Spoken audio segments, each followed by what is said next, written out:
Conflit, il y a Sila na belle vie et créer des dégâts et belé. Mais bango moko balobi que bazan a problème té. Négocier attends les gars pas de Vincent. Eh bah poser une question le bara. Bandeko balobana na réseaux sociaux un monde imaginaire. Que ba gira ba fante. Bazan entouré na ba mauvaise personne au bazo sungete na ko maintenir succès.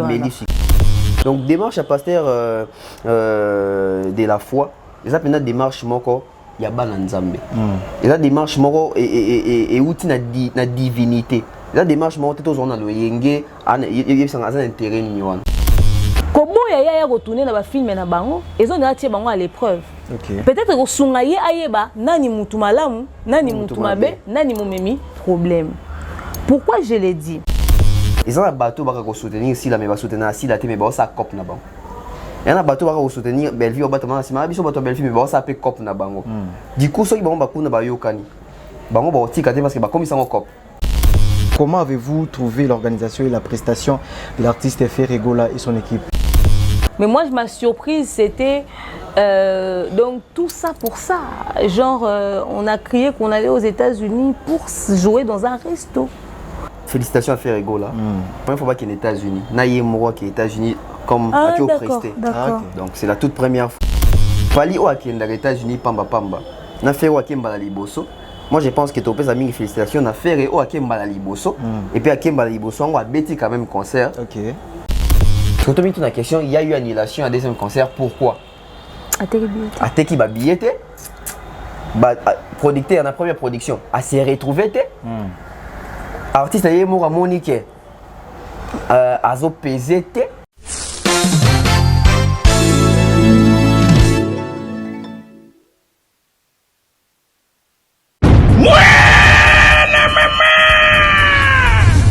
Fini le stress! Nakati ya États-Unis, restons chez Lisa Loboko pour na kolia biloko kitoko repas ya ban Afrika. Communauté congolaise, communauté africaine, et zalaba Spanish pe américain, yaka o déguster foufou yaba congolais chez Lisa Loboko awa kaka na Champaign Urbana Illinois USA et sikawapi okokuta meni lokola ntaba motu ya ntaba batula dongo dongo nkoba ya komweta pilipili mpakasa na mosaka basambwisa yango na ngai tonanga nini musique douce okolia okomela kasi kobosana te karaoke détente peb activité ya ndenge na ndenge Mama Liza mufinuku ya États-Unis apesi bilengi na kati ya Champagne. Awa yaka olia madesu batula mabumu ya ngombe ya sexy awa nde epai bilengi elali stress na États-Unis abu pia yakania oyoki omoni o comprendre simba kanga pe bombake. Adresse la biso ezali se moko 208 West Griggs Street Urbana Illinois 61 801 Lisa Loboko mufinuku ya États-Unis nzambe ya makusa.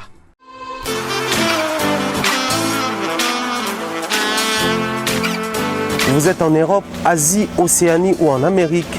Voilà, aujourd'hui c'est très facile d'envoyer de l'argent en Afrique. Tap Send. Tap Send, les moyens les plus faciles pour faire vos transferts en Afrique et surtout en République démocratique du Congo et la République du Congo. Vous avez déjà ROCP là. C'est-à-dire, on la maman, papa, mbongo, cousin ou neveu, c'est plus facile aujourd'hui. Tap Send. Télécharge l'application et envoie ton argent sans inquiétude. C'est très rapide et fiable. Ceux qui ont Tindi Mbongo, on a Kinshasa, on a Orange Money, on a M-Pesa, on a Airtel Money. Ceux qui ont numéro à Brazzaville, on a MTN, on a Airtel Money. Utilisez les codes promo Mumbaya et vous aurez droit à 5 € de bonus. Donc ceux qui ont Tindi Mbongo, frais de transfert, les ATO.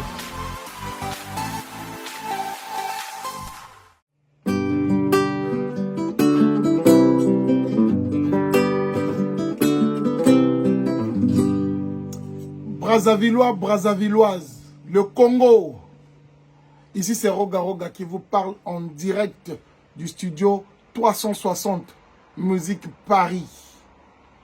Je profite de l'occasion parce que je suis en train de finaliser mon single Nzungu qui va sortir le 21 juin. Donc, j'ai entendu, j'ai reçu les messages, les images. Vous avez demandé que je puisse vous faire plaisir au stade Alphonse Massamba Débat. Alors, je vous dis, ce 24 juin 2023, on sera bel et bien au stade de Alphonse Massamba Débat. Préparez-vous, préparez-vous. Ah, topé signoso, tonzimi nyoso. Mais, ta Massamba, babalola batia na poche, bakenela yango, jamais. Bonjour, bonsoir, dépend de l'heure que vous nous suivez. Bienvenue dans votre émission Table Ronde, une émission qui fait des analyses sur les actualités qui se passent en République démocratique du Congo, plus particulièrement à Kinshasa. Ezalinga Ibongo, Merveille Ngolo MDD, votre humble présentateur. Merci également Naba Nyoso ou Ba Kolanda Biso partout ici Cap Bozwami Naba continue Nyoso. Aujourd'hui nous allons parler sur les actualités. Oui, que ça là vraiment débat et ça que ça la dégâts et sous également na ba réseaux sociaux. Donc le bela conflit ezali na ngambu ya bato ya théâtre entre Sila na Belleville to le bela pe concert ou Ferregola à Livraki na États-Unis, pourquoi pas pe to brosser sur concert il y a Roga Roga ou wapi to moni ba congolais ba kinois ebele ba traverser na ngambu wana tozali na demeure na beuf na kati ya plateau ya Table Ronde. Mbote na yo demeure. Mbote MDD Merveille, mbote na tonton Bev. Mbote na équipe mobimba oyo ezali ko zwa biso na bilili, équipe ya Dab Production, équipe ya Africa Mobimba. Mbote na Thierry Mombaya, mbote pe na manager na biso. Balato balinga biso mingi bozo kozanga te ko soutenir biso, ko accompagner biso. Merci na ba critique, merci na ba remarque, merci na ba conseil et comme la biso pe na nzela o bolobaka. Bato bopesaka ba remarque na ba critique avec amour, réseau songa biso pe tout améliorer, tout perfectionner, tout corriger. Tikete nzamba lola pambola bino. Tonton Bef mbote na yo. Mbote Merveille MDD, mbote Demeure, mbote na bato tout wala na bandako partout au monde. Ça a toujours été un plaisir d'être sur ces plateaux, réussi par toi. Donc j'espère que bato nyoso bato na biso mikolo bazo va par na bango, ils ont la côté réflexion, ils ont la côté compréhension, ils ont même côté interprétation parce que dans cette communauté ça fait belle reste que tu remarques que bato belé bazar na moi problème il y a interprétation la compréhension. Mais il s'est fait que na analyse na biso moi par exemple que mutumo dans sous alanda que mission même sujet côté mususu a réagir ndenge mususu mettons la nipe ya biso a comprendre que kuna réagir ça qui ta mususu a chaud par rapport ya ndenge ba mema qui analyse kuna parce que ici tout ça analyse sans émotion sans penchant etc. a topé ça rapidement ba cohésion d'idées. Donc voilà pourquoi je recommande même aux mélomanes, il y a bonne musique, aux internautes, aux abonnés, aux auditeurs, aux gens qui sont à la radio, tout le temps à Tchiango, mais image sont tombés auditeurs. Donc on a recommandé de s'abonner à Bev officiel, Demeure officiel, Africa Mobimba Télévision. Donc c'est l'équipe DAB qui gagne. Vu que vous avez bonne santé à DAB. Santé à DAB en tout cas une très bonne évolution parce que vous remarquez que non seulement DAB va continuer à analyse mais DAB peut recevoir déjà invité na auto salon provisoirement donc ils ont une salle d'attente et les gens on comprend que bazo ça a confiance les gens tombent à la DAB na musica donc bazo c'est faire une idée Monique les agita mususu structure mo ba ta la ngomi ba mona ka la musica mais les autres bêtises sur la DAB na communauté ba to yebi DAB zanini DAB fonctionner comment parce que tu as même la façon de fonctionner tu as la façon de marcher tu as la façon de travailler na biso et ça parmi les éléments phares autonomie et les dons de communication et surtout dans ma sur YouTube donc DAB se porte très bien et tout ça toujours en attente il y a des promesses il y a des économies sur belé ou des promesses que biso va mettre dans la pâte. Mais sur ces pétokani à beau côté, toujours continuer à bosser, à travailler. Donc, biso c'est une chose à laquelle tout présenter pena ba plateau to bagi to lac sabandeko. Ba maquette nango, on a un plateau parce que quand on a les solo, c'est sûr et peut-être pour ça. Mais bazo mon en côté. OK. Moi je pense que est-ce qu'il ndoto. Est-ce na mon pépé boy. Ah tonton be fabi plateau ne pe la mwinda so ndenge ni yana boy. Bon, mutu andi bisala idée. Muso quand ça ça pe la vert, muso quand ça violet. Mais nga couleur on a ebi bon ba ebi en côté. Du coup il faut ba mon on doit pas mon il faut misala avancer et qu'il n'essaie aucun de wana. Bozo mon qui dab toujours avec ces soucis-là d'innover, de faire autrement. Bon, on a demain, on a un t-shirt, il y a DAB déjà. Donc, on a des jours à venir, payer comme vulgariser pour nous tout là, on va tout au sombango. Donc, et aussi quand on a pour l'autre, ils ont macambo belé et goya. Donc, moi je pense que DAB n'engeza boy et c'est porté très bien. Thierry Mamba toujours du côté Brazzaville. Azo quand tu veux misala DAB côté kuna bien que misala peut personnel peut zali, mais ming peut DAB. Biso peut aussi toujours quand on va beaucoup côté badozo mon a que mes choses continuer toujours dans la même logique de faire des tendances à la temps Thierry Mamba qui na Kinshasa. OK. Tout on habite en zone Kinshasa t'es en zone. En zone à Msala. Ah Msala. Demain, j'espère que oyebi ba makamuningi zo le kananga mbo théâtre parce que ozalaka mingi na batu théâtre ozalaka mingi côté à batu théâtre. Conflit il y a si là na belle vie et créer ba dégâts et belé créer ba débat et belé toza ko yo capito ko mona commerce que alcoolique mais bango moko ba lobi que bazana problème té le pasteur de la foi asengi pe na unité katikati na bango entre belle vie na sila. Ton avis est comment à travers bande ko na biso ba comédien ou le loyo bango na ba komi ko créer ba problème bango na ba komi ko kanaté. Nabanza communauté à un niveau malhonnêteté intellectuelle moko oyo na lopoto na oba qui laisse à désirer. Bato balanaranga yi baebi que nazo faire partie na ba rare blogueuse oyo na roba même première blogueuse toute prétention mise à part on a se permettait koloba que banderoana bati a cessé le feu parce que confuani a ki na tinate. Ce qui n'a pas zonga moi sima bo prêter nga yango na loba yango na bike boyo finga na ba commentaire ya na mo message notre site au message ni peto komi vacciner zo eza soit na effet. Au fait négocier attend les gars pas de Vincent et ba poser une question à lobara bandeko ba lobara na réseaux sociaux un monde imaginaire que ba gérera ba fante de comment on silika mais demain on va te marambo essayer leki na banza wa tanga na classe ba yebisa reculer pour mieux sauter balobara tozoko se référer na passé pour na comprendre présent pour na to préparer futur. OK. Pour que to préparer même pe wana o tozobete ali solo lobby pour pe ozalelo teza lobby to banango lelo e koma donc c'est-à-dire que alors même pour cette paix là il faudrait déjà tout comprendre ce qui s'est bien passé dans le passé. On va pas revenir sur ça mais na revenir quand on est là on dit les monde imaginaire ba gérera ba fan mais na se rappeler la sortie médiatique à pasteur de la foi à lobby ndeko aussi la ébicier assez à coma pour na kosenga cesser le feu na olukana ebate quand mais na kokamwa koyoka ke ya coma pour ya lobaka les monde imaginaire ba gérera ba fan a adresser qui message dans monde imaginaire na lobara émission on ezaka opportunité à stopper marambo nyos mais baba quand le vent est tiré il faut le voir. Toko kende penza na masesi lelo. Tona ba proverbe pour na bato balingi ko loba bongo. Alors na loba ke mission mo na leka pas ndeko lekechu tant marambo yindi émission ana ole bato ba fungola matoyi ya mayele ba yoka ba fungola ki makutu ya buzoba. Makutu ya buzoba na ndenge matoyi ya buzoba pour makutu eza matoyi. OK. Ba sorta ba propos nanga de leur contexte. Mais mission na loba ke loro moko. À l'instant où le monde imaginaire commence à avoir des impacts très négatifs dans la vie réelle, et c'est ce à reprendre à la légèreté. Parce que ça a des conséquences très néfastes et ça va être difficile à gérer dans le futur.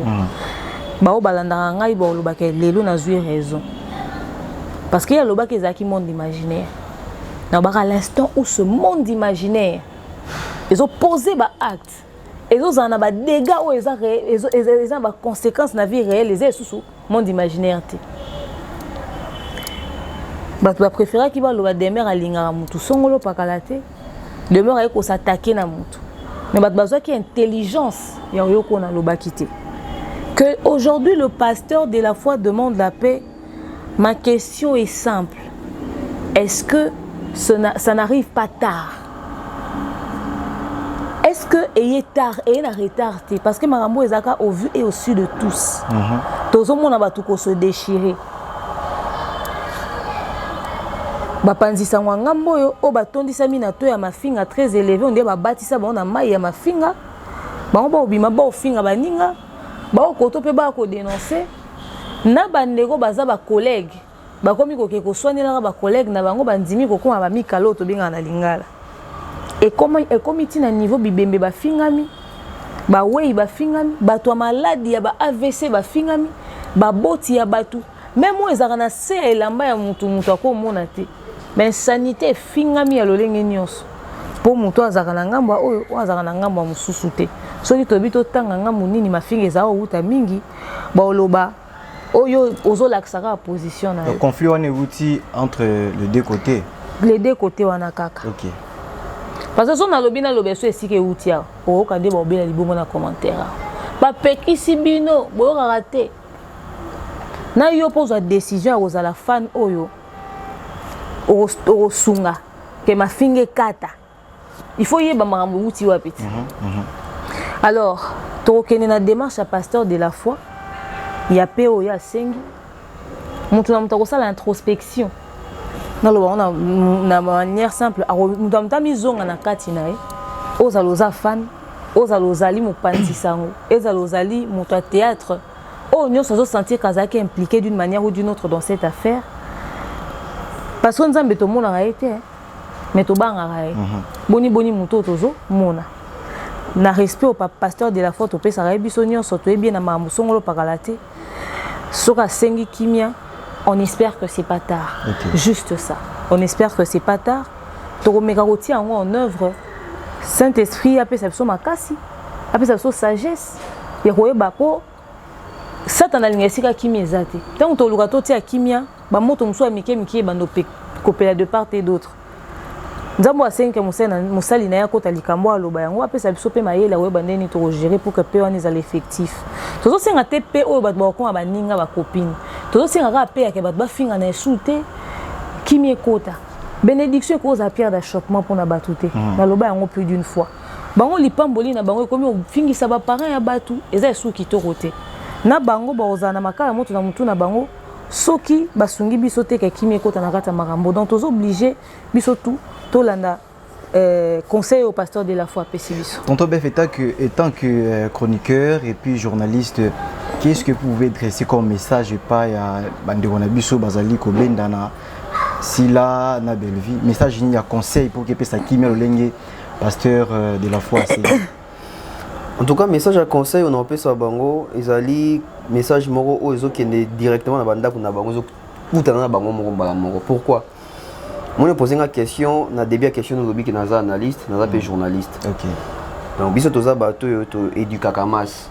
Côté on toujours partager rôle moko, ezana sila, ezana Bellevue.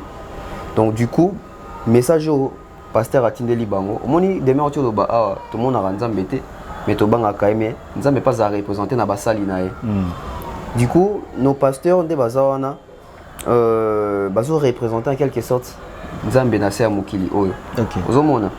Souvent tu kenda ba église poto yo kamate ya elendisa biso to kola na bondimi to kangwe pa nzambe te to kangwe pa bato nzamba révéler liloba kati na bango ba interpréter to ba limbola mateya. Du coup moi je viens ba na camp ya sila na bandi wana. Aujourd'hui oui c'est le fait sengami. Aujourd'hui oui ba version bimike si na tinda ba do moto si na senga boy si na sala boy c'est bien. Mais on aimerait maintenant palper ça. Ozomona. OK. Moi biso kaleza que ba pection bio tika ki moyibi bon lobika ouais na tika na kenda ku na église na wa serena biso to sama na ba catholique na kenda ki tubela na tubela ki olobiango mais est-ce que ba bazo palper peke otiki tant olobiango boy mais 1000 fois zo continuer obunga na ndako olobiango boy musuni na nzungu ezo limwa kaka aussi longtemps nanda babika que seul moi nezayo c'est quoi le bani papa mutako mo yiba zu relais non donc bande qu'on a biso ba la biso pena que ba saisir opportunité parce que c'est toute une opportunité mon inde ba que Dieu nous parle tantôt d'une manière tantôt d'une autre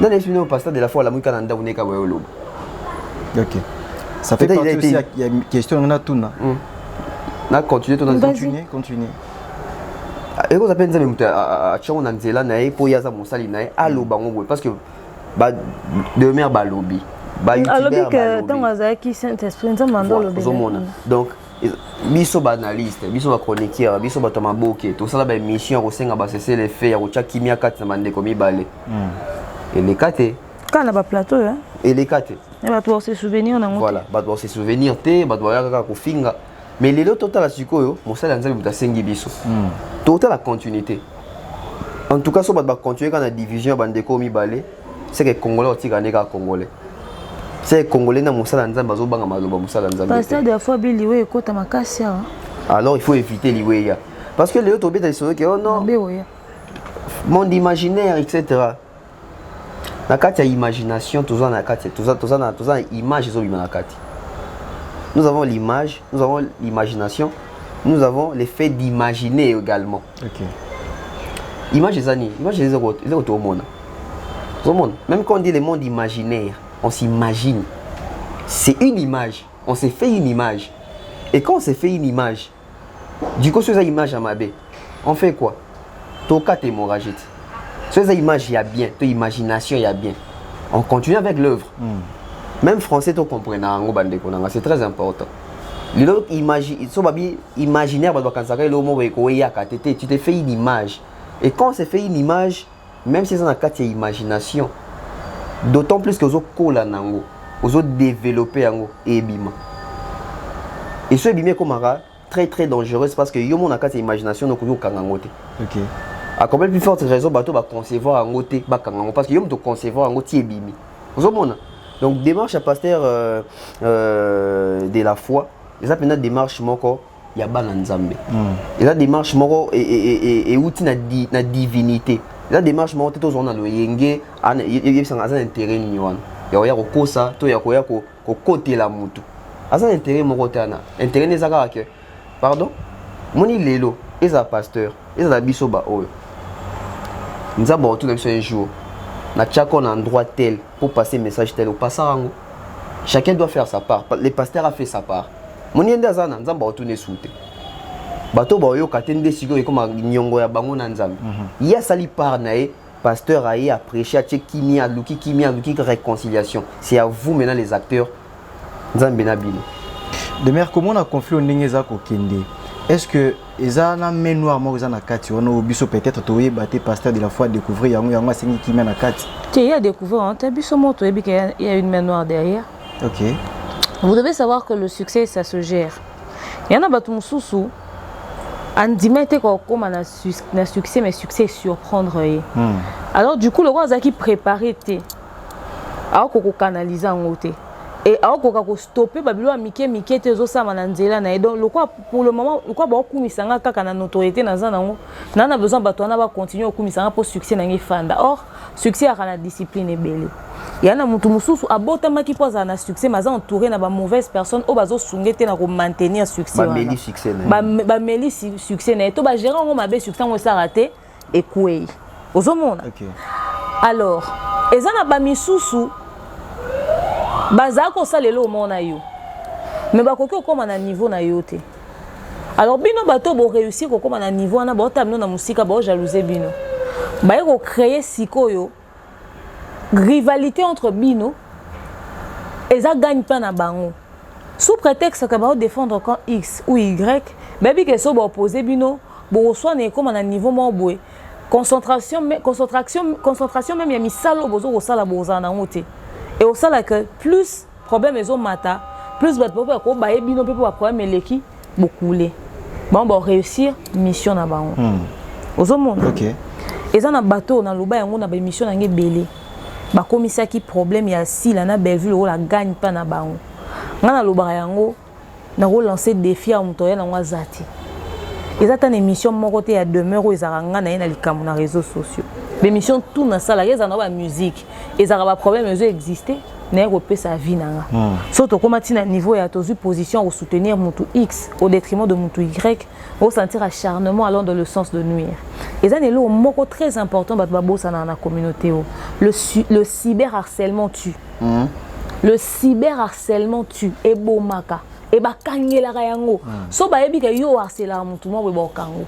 So ba yebi ke yo ozo ko comploter pour na ko nuire mutu mo ba kangisa yo. Ba foutela yango ba amende plus de 3000 € d'amende na ba France na ba Belgique wana. Ba foutela yango mbongo parce que ça tue. Donc vous avez mis les réseaux sociaux na ba Facebook na ba TikTok so beaucoup na ba Instagram oka mutu se suicida qui parce que a coca qui ko encaisser cyberharcèlement. Et bandeko ba pandisa ngo ba sala ba chaîne na bango par manque de contenu. Bango style de travail na bango baya nango eza ya ko finga ya ko s'acharner sur batou et à ko poser batou tant ba osala yango ba créer ba fani ya batou wana en se disant que ba bana ngam na ba soutenir bango bazo kepe bazo kota wana à l'instant où yo fan yo ba que ça vu ne lo mo boye au soutenir muto betele maboko muto mona ke lo na osala les os attirer ba regard c'est-à-dire na continuer mais so bozo tala te bo boy côté muto continuer et soutenir donc ba main noire eza nul autre que bato yo bazwaki ba comédien le rôle la gagne pas na bango le rôle la business na bango erreur il y a ba comédien ça que ba constater que ba komi gagne pas à bateau au lieu ba unir ba force na bango pour na boycotter système wana ezaki créé contre bango moko batiki yango leka ba misusu kutu par peur que ba dossier na bango na réseaux sociaux ba komi ko côté ka ba dossier ba ninga na bango kuna ba komi ko se familiariser du moment que ba finga était un problème te mais ba finga na bango ba ninga nde to komi na niveau to komi donc maintenant ezaka ba ndeko na biso oyo ba pseudo ba pandisango mais il y a marché noir. Pasteur de la foi a eu décision il y a retourner les sous-soutés ni pas ya Belleville ni pas ya Sila parce que makamuna bango et commis déjà na et comme musika ndenge nini a apprécier décision au pasteur de la foi a eu parce que yo zalaka mingi penia Belleville ya Belleville. Bon oui c'est vrai na ramingi penia Belleville ça linga pe pas si mingi.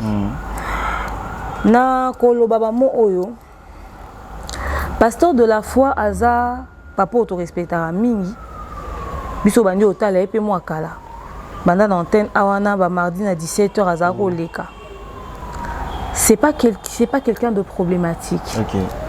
Mais Mosé na Nzambe kozala na kati ya batumi bale ba okana raté oh ye moko se déplacer en tant qu'homme de Dieu aki oluka bango aluki Sila aluki Belleville bango nyoso lobeza moko to na problème te a décidé de tourner pas na bango te et pas na bango mibale te nga na moni asaleli sagesse ya roi Salomon webi babi bali roi mwana bébé babi si roi balobi basi o mibale ba wela mwana wa lobi ya ye o pa lobi za ye muto amaelo lobi nini roi Salomon abibo ela ngambeli na kabula mwana o katikati moko akena ndambu muswa akena ndambu comme ça lisolo abu moko aganya lobi bakabolela biso kaka to kenene ndamu mususu ya lobi te na préféré bo pesa ye mwana ya mobimba ki na mwana ni tete likanisi wana o mutakoba me ye ndenge ni mutamaela koza likanisi okabola mwana katikati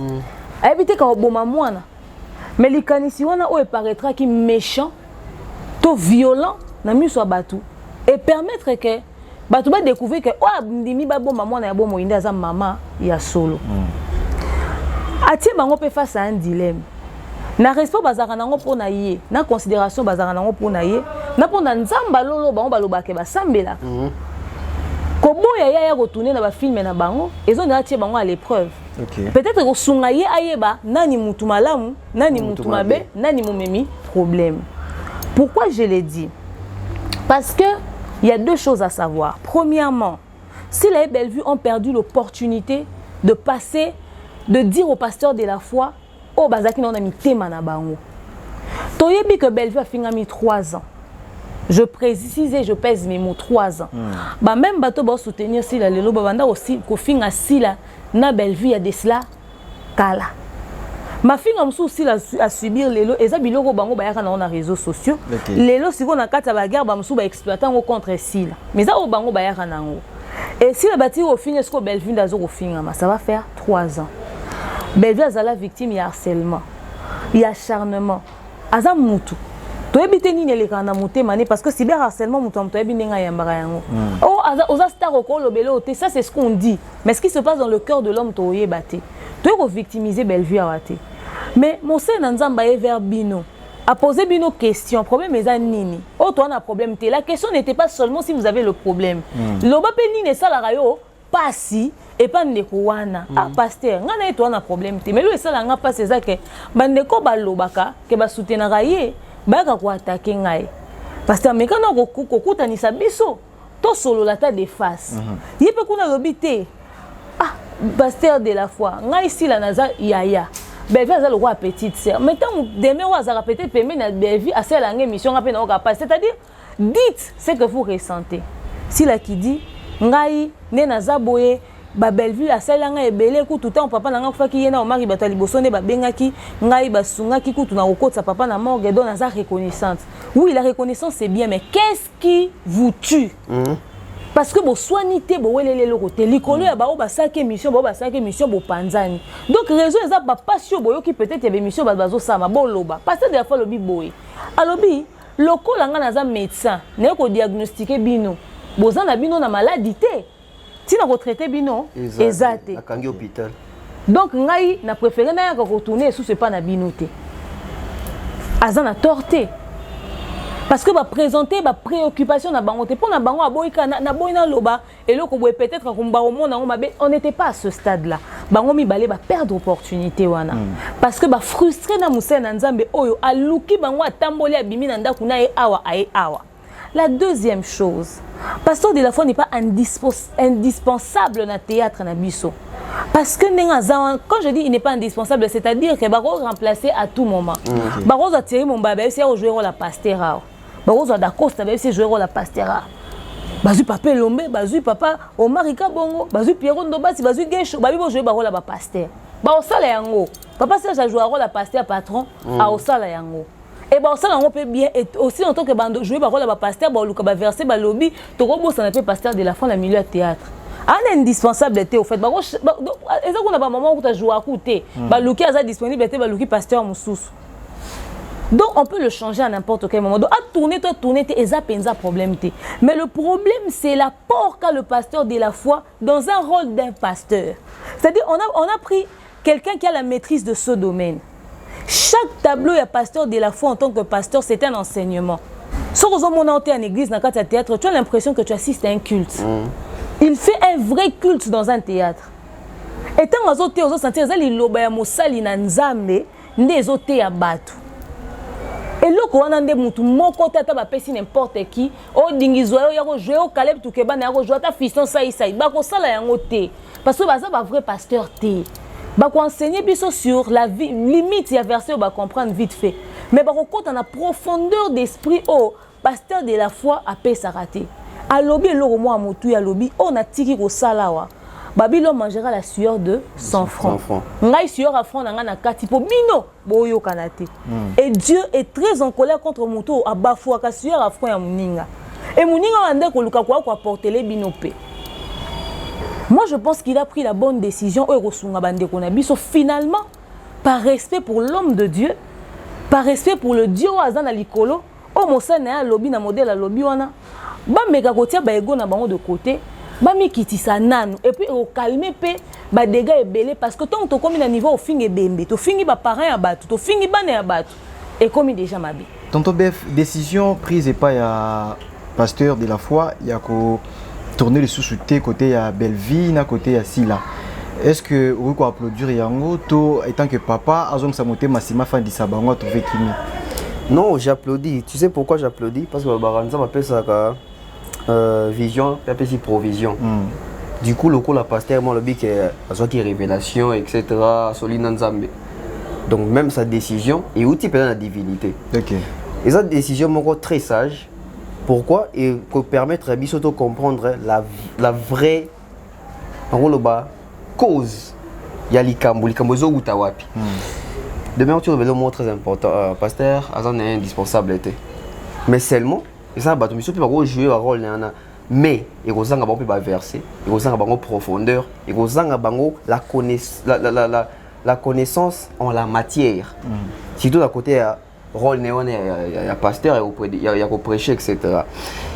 Mais aussi décision pasteur il faut ezongisa biso en cause biso ba oyo tozala sima ya sila biso bato tozala sima ya Bellevue. Pourquoi? Parce que na minute oyo tozela teta mususu sila na Bellevue babaka ke toyokani biso réaction biso ezandeni soki biso tozongo déjà de quoi gagne-pain. Du coup on s'est dit ils ont un bateau baka ko soutenir sila mais ba soutenir sila te mais ba sa cop na bango. Il y a un bateau qui va soutenir Bellevue au bateau mais biso bateau Bellevue mais ça peut cop na bango. Du coup soki bango bakuna ba yokani bango ba otikate parce que ba comme ça en cop. Ah aussi que faut tout comme na level nini. Si là qui reconnaît qu'il y a un problème na Bellevue a solana batu nae oyo ba communiquera pour nae ou batakara Bellevue ba kiti ça. Bellevue peut de son côté, soit ils ont un bateau puis batakara pe si la finga si là ou ba solana Bellevue directement. À ça nini, il passe ngaba kiti ça. So ba kiti ça nini, ça que ba leader d'opinion. Muta mutu lokwa zoloba, y en a batune ba oyo ka batune ba Hollande ba kwa adhérer, batune à solo parce que n'a pas ba mso ba comme ça ngo cop. Donc muto déjà comme ça en cop, on ça la contre décision na ke ba yoka. Parce que so ba yoka ni cop e kufi. On finga sous Bellevue ba vieux kiti. Au côté qu'on a finga sous si la té, ba vieux kiti. Qu'est-ce que ces gens-là vont faire? Moi je pense que côté ce qu'il faut pasteur à jouer dans sagesse et côté à Bassi là na Bellevue et côté même il y a ba fan to bato bazalaka bato balobela wa benga wana ba porter parole etc. Azongisa mutu na mutu na par naye par ya si les anis luka kimi na ndeko na par Bellevue anis luka kimi na ndeko na bino bandeko bo communiquera pour na bango bo bimisa bango na ba problème bo éviter les bango ba problème. Parce que les autres monde qui oui ba yoka na bango mais so bato ba comme ils sont ba continuer quand on créer kaka ba scission ozo mona et ça là dangereux. Pourquoi à l'époque ozo na bimi muke na théâtre na na musique tant bazo ngaba yoka ni sa JB na wer ba mata podium moko ba pesa na mbote retomber par la fin des années deni ba fanda ba comme ça déjà loko la haine loko la guerre ça qui passe ba admettre que ba leader ni ba ba kutani qu'est-ce qu'ils ont fait ba continuer la polémique au moins ba kutana ki wana ou la taki bien au kunatel ça porte bien té ça crée encore ça déchire ba doit za bazaki na pont ya koyokana mais loko la bateau balandaka bango ngoka yo lekié au moins tende ya la taki bien té di photo diminuer surtout sangane et ça nini biso tout ozonga sima du coup ezala acteur to actrice na biso bana pas responsabilité même ba fanatique onde olibi ba porter parole bato tout balanda bango sima to ba communiquer comme na bango peut pas comprendre que na minute ezala pena interpellation tu pas nzambe mbala moko ozomona décision à pasteur en tout cas moi j'appuie ça et pasteur a joué la sagesse sous na côté nini ayebi que ngana pasteur na musala nzambe bazwa un exemple bato tout ce qui date bana problème ba oye pa nanga que pasteur tala boy dinga na sambe langai mais comment tu vivre na kati ya monde mo ezaka si la a makasi na production Bellevue za makasi na production tout le monde a pasteur qui na jouer mais avant ça bande de côté c'est quel pasteur ozomona pasteur faut ça sika pezali pasteur oza te que lui bon le quoi ya yokana na été ya makam na ngate nga sa na nga babenge pe kuna ba le quoi bokana te wana makam na bino non pasteur faut nuka kimia aussi on t'a qui mis écoute les pasteurs ne tournent pas. Ok, mais bango mo babi que bazana problème té entre bango na bango. Et puis la décision est tombée, pasteur a tourner les sous-soutés ni côté à Bellevue ni côté à Sila. Parce que bateau baza ko mema ba fausse information entre pas à Bellevue, je de pas à Sila. Qu'est-ce que vous pouvez leur reprocher pour que ba pesa qui m'appelle ngambu na bango ezomo. Ngambu ya ba Sila ezomo. Yango na ti oloba awa. Sila na Bellevue ba royo kana bango. Mais bateau ba comme ça on gagne pain, c'est ça le problème. Travail ma casse les alikola bateau wana. OK. Moni muto comme ça le gagne pain. Ya. A otikate. Yo mona te dossier a fallu makambo akina à l'époque o ya liboso wana. Et ça là 6 mois pour ani. Yana bato ba ki vérité mais ti le bazaka ba ta team niki. Yana bato ba vérité mais ti le bazaka ba ta team soki wa piana we bali la ngombongo. Parce que ça le bal comme niki bon tel était. Voilà. Donc le coup a déjà commis ça gagne pain moyen dans la victimisation wana. Azo sauté par passion pour Niki. A sauté pour défendre Niki. Mais il y a rapport loba ba doit côté belé na live et à côté mbongo na ye. Problème toi nango lelo, et ça problème il y a mbongo na kasa communauté na honnêteté intellectuelle. Moninga lelo par exemple ça dit que na bebani na demeure. Ba bando c'est la vie sur des missions. Hein? Ou soit tam susu ngai demeure tam so bebani na Thierry Mombaya. nga na wana na pesi pension na bonga na guerre na bango na côté la carte de mer nani na pas côté la de mer si j'ai okola actualité zo qui ne bikolezo qui ne bambula OK albi belvia finga 3 ans finga ma 3 ans et que ça dit que 3 ans na côté la carte de mer mais na 3 ans tu comment comprendre la vérité moment que ah c'est un madame tazaki na raison mais le col nga déjà na bika question na pesi ka caméra nga na chika kombo de mer bato ba kota côté belé na fin du mois YouTube wa futa ngambongo. Attends, pasteur a télémi, la mentalité congolaise n'a changé. Ok.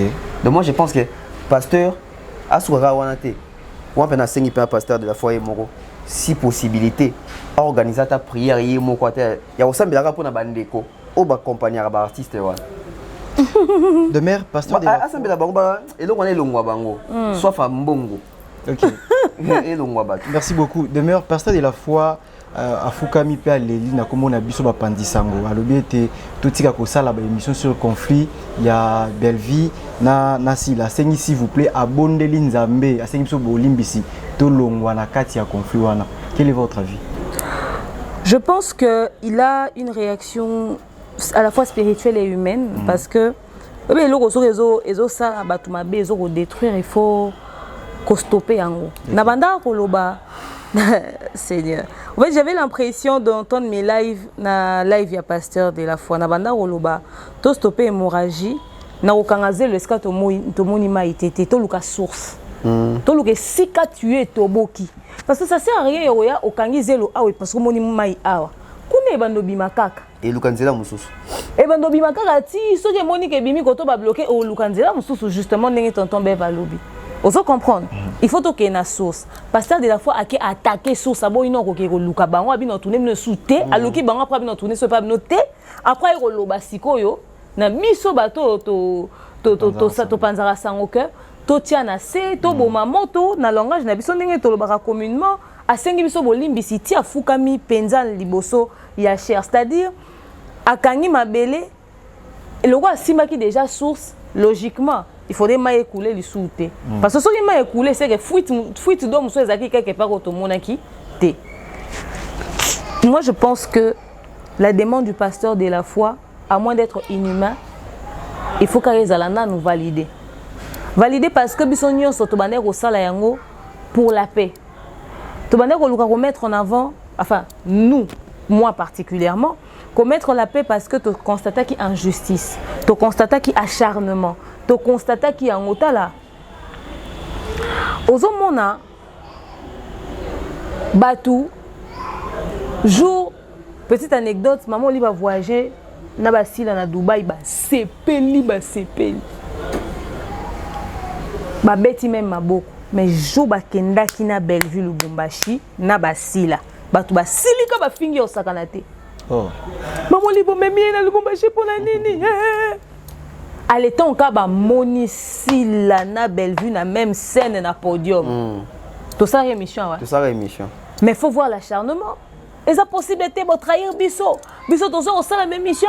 Comment d'habitude, on comme un solo là. On a son alingara mutute. Jamais na koko matana na podium à mutuana te. Jamais na koko matana scène ya mutuana te. Pourquoi beaucoup ça la bongo? Souci na bomba, tu vas yo kanate. Souci na mne zaba, tu vas yo kanate, tu vas yo kanate. Être sur une même scène. Ce que vous êtes réconcilié, bon, d'accord. Mais si c'est juste pour partager l'art, bon, ça n'a pas professionnel. Et créer acharnement dans la communauté. Bande comment va yo demain on te comprend déjà passé ma moissé l'équité. Ce qui oblige OK d'accord na tiki et qu'on comprend de tes points au tiki, on s'est retrouvé qu'on récidivé. Indépendamment de ta volonté, on s'est retrouvé qu'on posait actes qui na même sens yelo ko yo lobaki ko tikaki. Et na ba ngulu pa ba fan nyonso na sima. Alors pasteur de la foi sengi yango, moi je pense que l'intérêt principal les quoi faut faire avancer culture na biso. Ce qui soutient aucun sens, il y a aussi la promotion, il y a un film où il ressemble à la compétition en musique était on a ça qui 1 million de vues, on a ça qui 3 millions de vues, mais aucun sens à faire avancer culture na biso OK. Mais c'est comme un règlement des comptes, il y a si la belle vue, nous devons tous prendre du recul par rapport à tout ça parce que justement l'objectif des émissions, moi je pense qu'à la base, ils ont créé paix et non pour cultiver la haine. Mais seulement, ils ont bissoté. Bissoté parce que pasteur de la foi, a foukameli bampandi sango, nege souki na bisso. Na bato théâtre, moussou bazalaka se nourrissaka na conflit asila na Bellevue. OK. Na bango il faut batika. Pour que Bellevue lingake mingi akastake mingi, akoma osala moi ba émission aklashaka pe sila. Yo collègue na yo aza na chaîne, yo pesa la ta chaîne. Pour sila yambake mingi akomi ko sala ba émission aklashaka Bellevue pour sila mona ka défendaka e. Yo koko mona ke mutu aza collègue neti nga boye beva komi na ba fan na ye akoma obenga ba fan akoma wana. Akoma ba fan ba titan. Nga pe na komi oloba nga pe na komi na nga titan de beve. Ya titan de beve ndenge nini? Okomi titan de beve ndenge nini yo na ye boza ba collègue. Yo na ye bozo sala musala. Logiquement parlant, yo koza na komba ba fan na été. O beva komi nga na komi na nga winner ya demain. Au comme na comme ba fan na à la base au cause fan na c'est-à-dire même ces gens là na ba sortie médiatique na bango na ba émission na bango ba tourner ba créer pe ba dégâts ebelé ba ça pe na part de responsabilité na bango au lieu quoi apporter pe au moins bango ba na ba clash ba na ba pic ba na ko détruire na ba effort je te dis c'est incroyable mais kaka bango te même bateau ba tala rabiso baza na grande part de responsabilité. Okay. Parce que des mères à l'Obama Bellevue mingi le wanga na fa na Bellevue na komo otindi la des mères ba cadeau na komo otindi la des mères ba mbongo parce que soutenir mutu nanga. Naza fani asila na linga asila mingi na komo soutenir bato yo ba mambo asila na otindi ba mbongo ya. Ovandi boye o soutenir mutu ba fani ba tindi ya ko ba mbongo. Ba otindi ona ba cadeau. Otika. O luko créer na likambo esika likambo ezate o ba mona ka yo tele ba koma na niveau ya créer ba guerre o kaka histoire mo ba fingi kotoyo o ba kosele likambo kotoyo asali bino nini ba signaler chaîne na ye bo tele kuna za na ba vite ba komi na ba créer usine ya victimisation pour que ba fan na ba mona ka star na biso bazo combattre merci na bandeko po bo sa musala to tindela bino mwa mbongo pour c'est-à-dire to tindela no mwa soutien ba komi na ko sala bon et gagne pe na bango non seulement ba gagner ba vie na YouTube même na o ba fan bazo tin et puis ba fan ba se déchaîner tu sens que le diable a siégé à zupe na place na histoire ba fan ba komi ko fingana ba fan ba komi na ba niveau mo incontrôlé na ba fan na bato à théâtre na biso bapanzisango nous devons de prendre du recul pour que la paix règne to sengi si na Bellevue ba comme ba copine te to sengi ne kimi ezala on n'a pas besoin d'être amis pour que règne la paix on peut être juste collègues on se dit bonjour dans la paix du Christ respect mutuel mais en tout cas chacun fait son travail. Très bien, merci beaucoup. Tonton Bellevue qui tourne à sujet belé tout le monde qui est temps ils ont biso déjà. Comment on a l'homme dédié au fou comme la chair s'il vous plaît à Léli na comment on a biso ba pandisa pour que tout tika ko ça la émission sur conflit à ya sila na Bellevue. Qu'est-ce que vous pouvez dire et pas ba pandisa ngonion sur dans quelques minutes parce que tourne à sujet belé photo photo. Na mukuse tokenda église. Tout ça là. On peut être dans un père spirituel. Oui, un pasteur a un abissé comme il bala fundara, on pas nzambe. Là ça li bosso et zara. Moi soit tu ba genou nassé. Hein?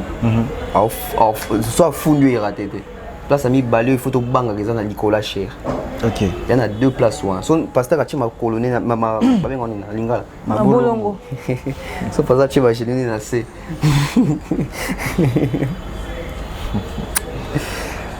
Alors fond de panzambe comme et puis toi ces photos bang les plus cher parce que cher n'importe qui te akenda wana. OK. Au moins même dans l'église na biso va pexa biso même to qui to télé makota cher. C'est sacré. Tout a roté les mains, tout a aussi mbango boy. C'est quoi il y a sali les deux en un coup. Afuka mi pas seulement afuka mi pe na cher. Et pas ngou atie mutu na si. Alléluia. S'il y a soumission d'abord, tu as mutu na sia na bout. Envers nani? Nzambe. To banga nzambe. Que ceci nous serve des leçons. Et zaka pour na même bateau théâtre hein. Biso nyoso etc. et servi biso des leçons. Pasteur soka fukami bo et puis les gens ka fukami bat ba moni ka bato église, c'est médiatisé. Tout ça attention, tout ça et comme le to ba ça trop tard. Dès to moni boy. Mutu na biso ça là ba cerveau ça là ba conscience et ça là. Et cause la malédiction pour na biso. Maman. Et ça malédiction. Pasteur fukami. La malédiction. Très bien, j'espère que vous comprendre comment est-ce que de mère na tonton Bev va faire comprendre biso ba pandisango particulièrement. Pourquoi appliquer en biso tout sans exception. Sans exception aucune. La Bible dit l'obéissance vaut mieux que le sacrifice. Le sacrifice. Sacrifice c'est énergie à défendre mon tout préféré toto ça maloba musena nzambe. Vous comprendre. Changeons les chapitres parlant de Ferregola dans les États-Unis. Après Staki, Tomonaki, Bilili Tamboli, Bartik Komami pour sa première fois aux États-Unis. Comment avez-vous trouvé l'organisation et la prestation de l'artiste Ferregola et son équipe de mère? Organisation Zaki. Organisation, prestation, Mambele Salamaki. Abetena. Comment le roni? Comment roni? Les locaux. African food. Nani Maléwa il y a States. Moi moi restaurant et ça salité yopé. Ngete na salle.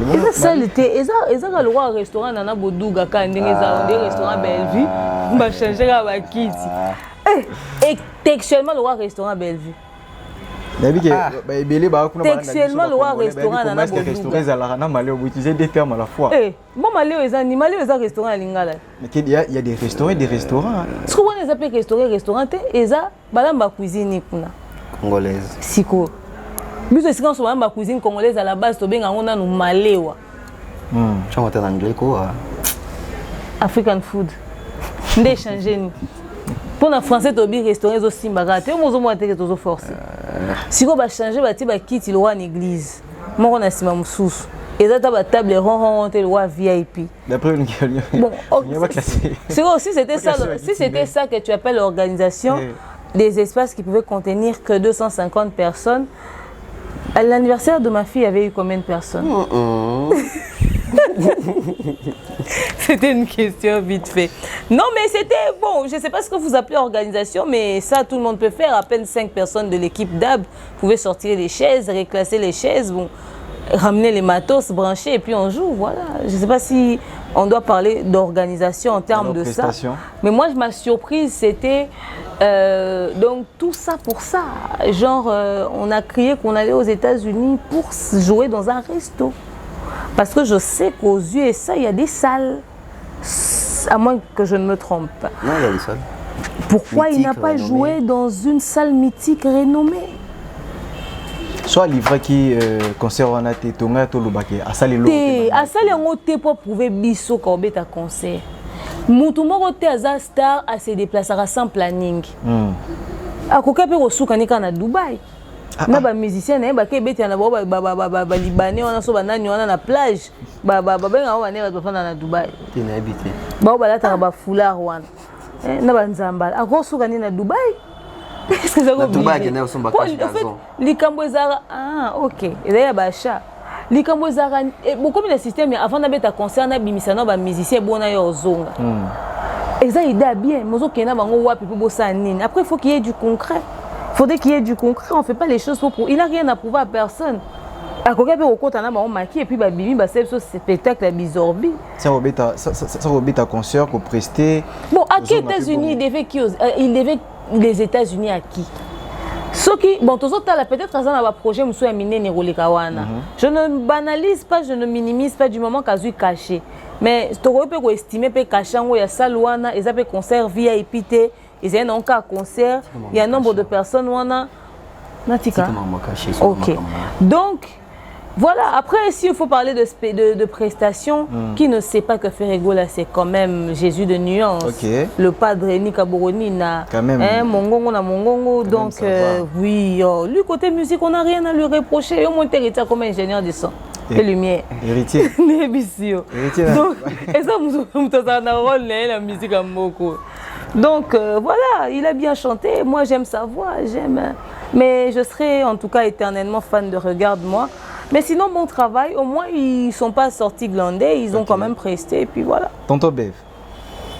Bon pour ma part je dirais félicitations à Ferregola pour la toute première fois d'abord. La première fois que vous déplacez la mission.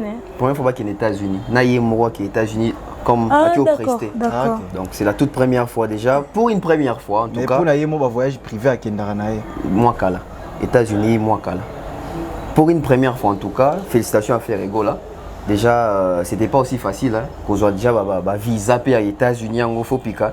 Donc au moni fali au akenda aux États-Unis pamba na fait au akemba la liboso. Moi je pense que tu as mis félicitations na faire au akemba la liboso et puis akemba la liboso on a bêti quand même concert. OK. Malgré on a showcase ton concert à Binopé. Ah Betty oui, mais ça showcase pardon. En tout cas excusez-moi. À Betty prestation on a ces pays ça. À cette prestation au moins que bato va se déplacer, bazaki au courant. Déjà posons une question. Promotion malunga to monité. Mais quand même au moins que bato baé, c'est que bato bazaki quand même au courant. Et moi je pense que bato baé pour faire go là, et ça bato balinga faire. Il y a ba fan affaire et puis ça bato ta mususu. Ba viva musique congolaise aux États-Unis kala.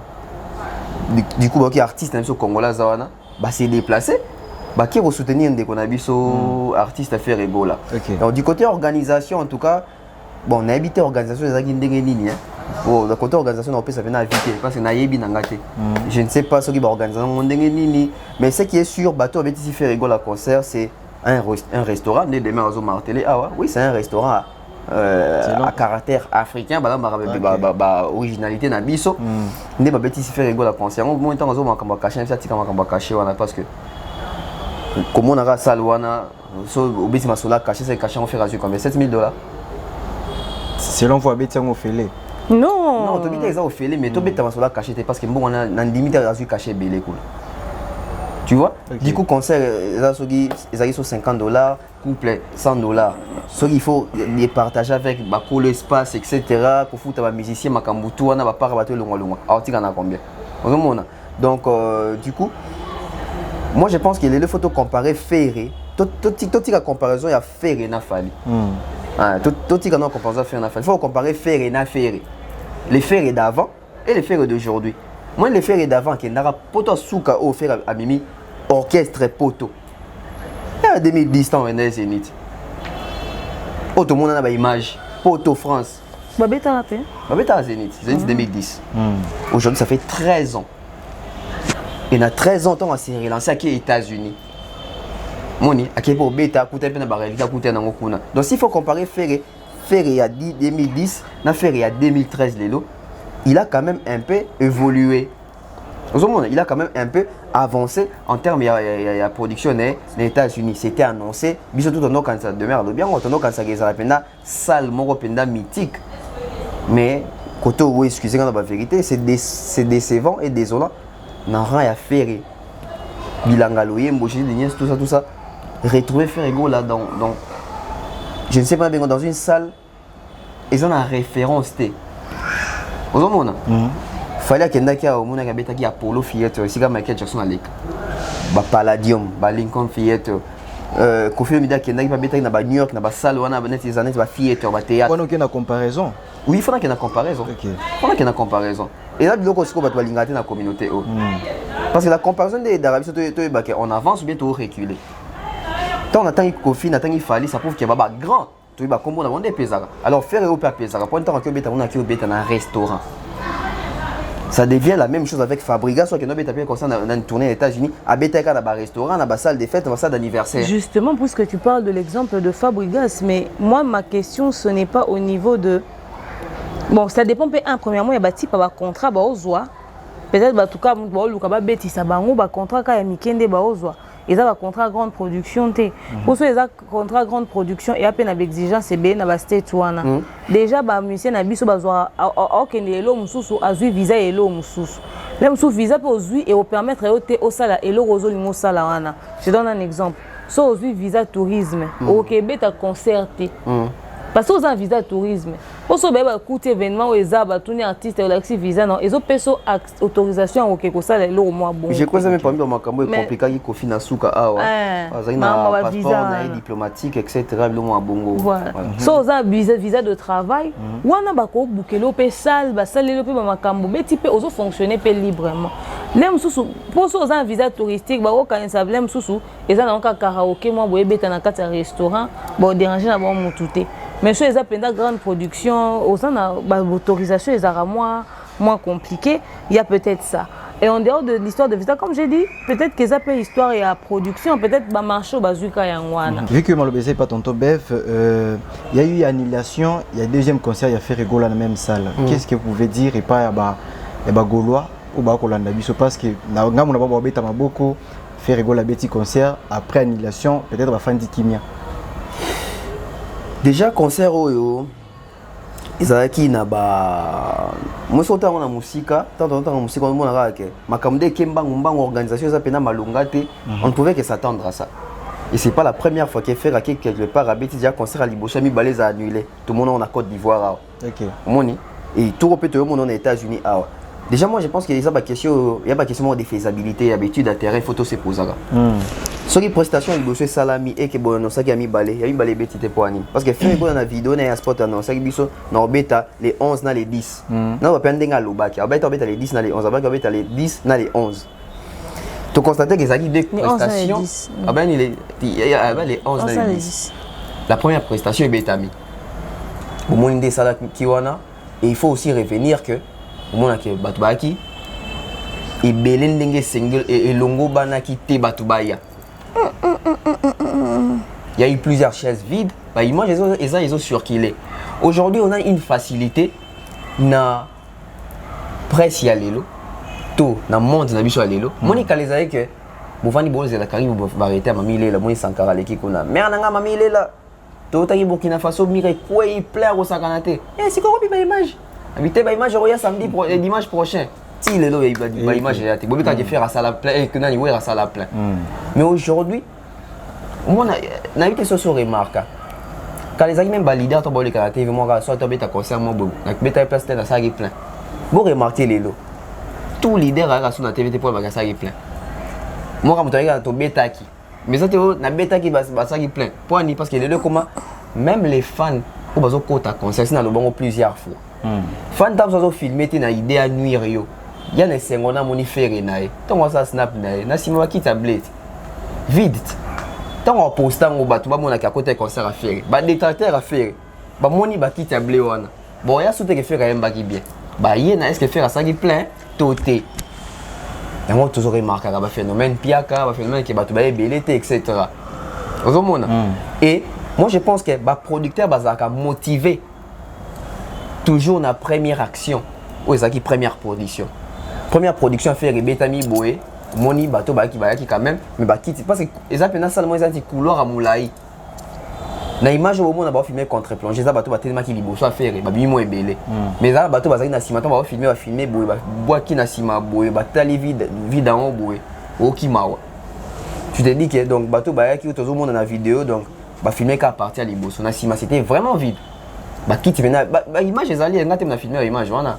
Ça a été relayé pourquoi? Parce que l'artiste n'a pas pu bah message dans le côté les comiques qui sont sur place tu on a pas vraie information en temps réel et là on a dit que motivera producteur parce que les hommes t'ont foutu le billet quand pour que filmer fiasco non les le comme on a haine na osaka mais c'est ce côté haine ya kosaka na te on a qui a masamba débat pour tout retourner mais battu ba ka pour nini et ça dit débordement na marti te c'est que ça mpiaka battu qui na discours bon donc concert le comment suba koyemba no ebelete mais tondi ça ato yembi to na posa na ngote et concert le comme bongo surtout la communauté batu bayete ba ko déjà na cassette na so na CD tondi ça ka tondi maké batu bazali du coup il y en a vu que production liboso motive toujours producteur. Surtout toute la question, il y a eu annulation à deuxième concert, pourquoi? Ateki ba billet ba producteur en première production a s'est retrouvé artiste a mo Monique azo pesé côté on a qu'est-ce qui s'est passé parce que le boy il a raison oh non à cause il y a ce qui nini administratif on dit qu'on c'est là comme administratif macam parce que ce qui rentabilité ça qui m'a l'amour les tout premiers concerts deuxième concert du monde là fongolo anecdote moko on a fallu soit que ta place moi boy ata annoncer que dans la tournée né que place dans que ta des concerts moi comme na Côte d'Ivoire comme 6 concerts bon mais la question c'est pour Annie Polita s'est retrouvé en concert mi balé à ce moment concert mi ça tout et beau ici production mon sous OK et beau ici 4e et beau ici 5e ba tourner mon sous ba artiste il tourne. Mais pour un seul artiste, monsieur Zaki, abeti alibo, ce soir nous savons mi balé et tenté ba nulango. producteur il a concert té pour na loyenge producteur il a concert soit Monique manque à gagner ça. Ok. Demain, malgré annulation, il y a concert à faire rigola. On a Kinshasa, Tomoni, promotion, il y a Kosalema, ça va quand même. Tobi Tatamo Maboko et puis Braskin, Babié à côté et côté Kama, Carnaval et à Kosalema. C'est là à vie nayo. Attends qu'on a annulé mes kotos quand même obligation avec Kosalema. Bon, c'est bien le lobby sur Fali, tu as un concert à Grand Hôtel sur place. Ouais. Sur place maman a annoncé showbiz. C'est-à-dire qu'il y a des artistes qui ne font jamais pleurer la production. C'est-à-dire producteurs appellent Simon à Seka, comme on s'est appelé Pamba Pamba. Pardon mon cher, on a récupéré. Parce que les bateaux sont ratés qui bénéficient à 100% d'excédent.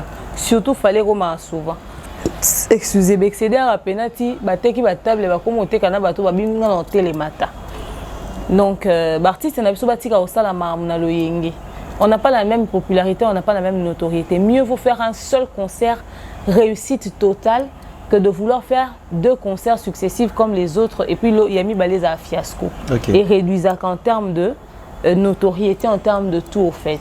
Donc, au tient maël et nous manquons mis soin et mis propre de bételio m'a beaucoup et puis c'est tout. Et puis c'est tout. Donc voilà.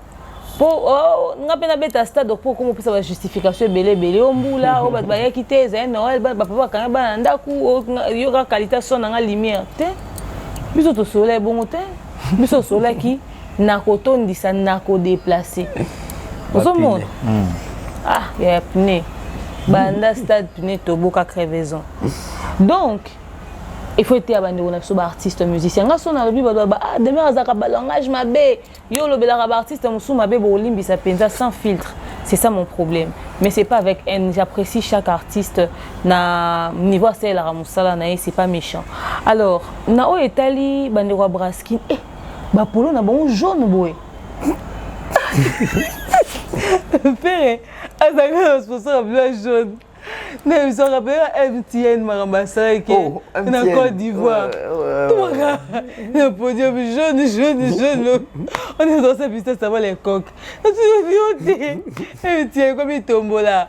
Achetez la cible, ceux qui payent Nini. Vous allez avoir un téléphone. Faites un tombola dans votre concert. Toi, vous allez tombola. Et ça, chaîne n'a rien. Faites un tombola. Papa social. Pour les sponsors, ça est bon. Et bon, les sobraki n'ont pas jaune. Bon, t'es moi quand même left, ceux qui left na eniké na bon caboué. Ceux qui achètent les et bien, on ça dans beaucoup. C'est-à-dire, toi, on a pas bras Congo, bah sponsoriser l'événement, ah bah ça les on peut n'en propre. Na Monica mi tout comme moi jaune. Il y a première fois na mi tout comme carnaval il est jaune dans la ville de Kinshasa. Yo sur mon ango. Yo sur mon nini il jaune. Ah. Même attends. On taxi jaune au mon ango, tu vas taxi sur. Non, il y a carnaval.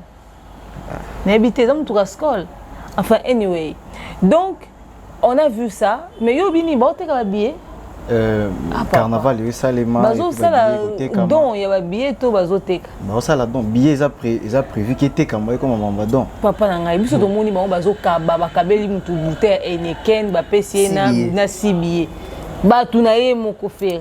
Mais ko salema nango pe mutu moko bima sombine ba billet pour ka kabela ne bato. Ça peut se faire. Wana peza possible. Sûrement que mutu mo pas ça lian. Mais son nga nazo biso ya mutu asala pas faire azana kati ya mutu ka carnaval, apesi mutu bouteille eneken ya moto. Na si billet. Yo voulez me regarder. Yo voulez me regarder ma ligne. Moi réfrigérateur moi Isaac. Aïe aïe, c'est me regarder moto. Au moins t'es full les autres bina kana bouteille. Donc voilà, na moni na boté ça mo bati ba pour la vert, yeso ya jaune ba komi beka ba sa promotion. En fait au moni on sentira que les choses se font à la hâte. Mais quand même promotion ko salema. On a promotion to tombola. Promotion ko salema. Ko bima déjà ko tambola et puis ko annoncer. Oui, que ba koka ko teka calmement so ba banda qui yango depuis mois passé. Banga bazala même pas na pression, bah ça les choses calmement. Oui que ba carnaval il y a modèle année ça la période ni ya concert. Et ça, la veille à concert. Moi, je suis la semaine à concert. La veille, on va à carnaval. 3 jours avant. 3 jours avant. Et ça, la bandero laissé mata communication. Ça, la réseau social de si bokangi. Ok? Bandero, ça la communication, ça la promotion déjà. Boté déjà ba point de vente. Bobi que to sombe lo konesika, boy to sombe bien nesika, boy etc etc. Quand lobby ande ba lobby est-ce que ba te ka ba billet? Est-ce qu'on peut ba te ka ba billet? Anyway. Après, bon bandisco carnaval avant, on peut prendre bobanda siko. Justement parce que bazui grand retard. Na o etali ba achat. OK? Donc basali ma campagne on sentait que ça mambo à la hâte. Mais de toute façon, on voulait que Ferré puisse faire quelque chose, non? À lancer ba billet, toi le 12 l'élo, toza à 12 jours de l'événement, tozo zelango avec impatience, tozo mi tout na soki na États-Unis, na promotion à Kinshasa na ba carnaval na maniezo le kaboué. À quoi va ressembler le stade des Martyrs? Bon, bah, on va lobby basé Belé Makassi. Total, la so va déplacer stade des Martyrs, so va tirer sur place, to éviter. Mais quand même, date est confirmée. On va faire Royo quand on a béconné, tu n'as qu'à te bureau d'abord, le on a bâti un meuble. Pour stade, pour les tout le monde a béco. Très bien. Quand même, date est confirmée le 24. Et bon, basé à choix, et puis so peut être quand on a Fadam, so va soutenir une Fadam, on est bandit. Le 17, dans 5 jours. Tout à la candidate aux Anzamba Zolokumu.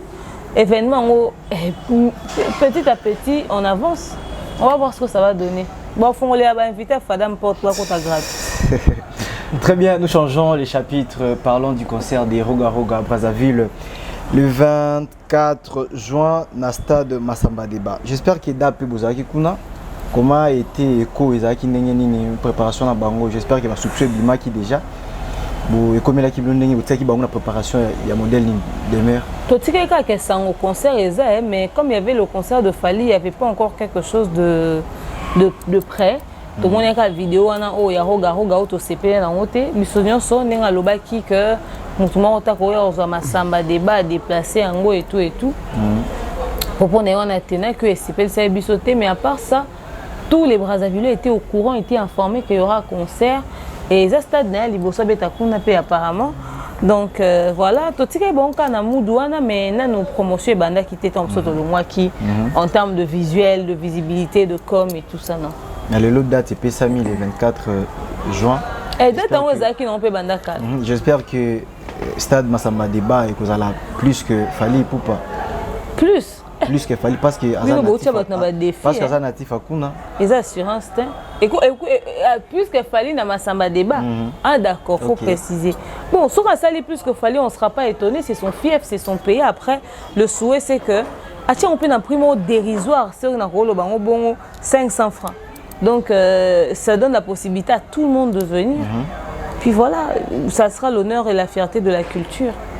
Tonton Bev, le 24 juin stade de Massamba Débat et vous allez bongo consacré pas à Roga Roga vu que vous êtes à Brazzaville comment est-ce que préparatif et bandaki ko salema qu'est-ce que vous pouvez dire par là?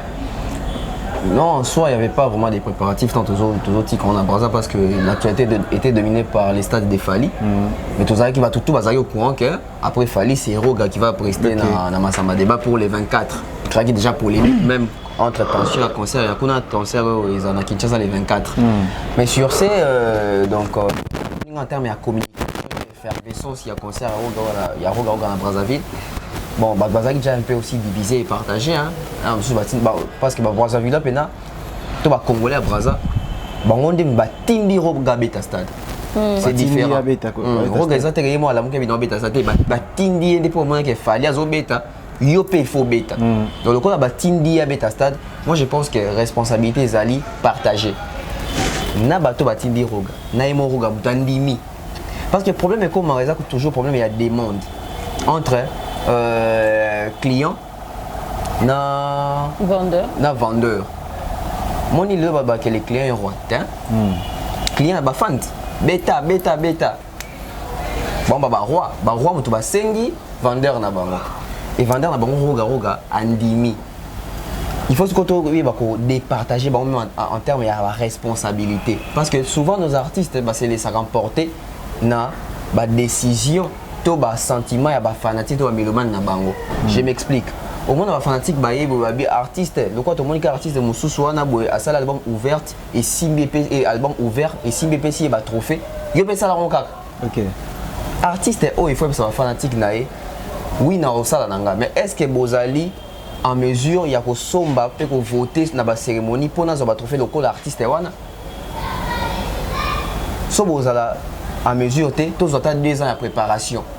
Ozomona bino bozolinga na beta concert na masamba débat. Est-ce que vous êtes prêt ya koye belé ndenge boyaki na stade Afali? C'est ça les problèmes. Envoyer une personne c'est bien mais suivi il faut ezalaka. Botindi est-ce que beaucoup accompagner parce que souvent zara batindi moto me basundoli. Mona awat o faire ça l'album ya ofonga faire ça album ofonga ba gola ba consommer raté ba somba en ligne tout ça au disque d'or na Amazon yo mo mona Charlie pense à loba boye et comme yo aliembo.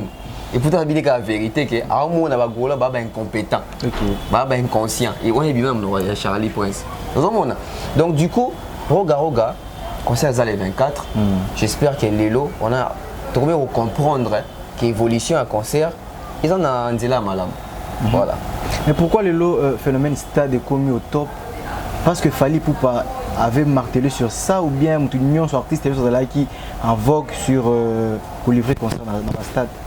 Non, c'est parce que Fally Ipupa bon, faut vraiment comme dingue ezali hein. Chaque artiste à l'époque n'a kana moins eloko bon.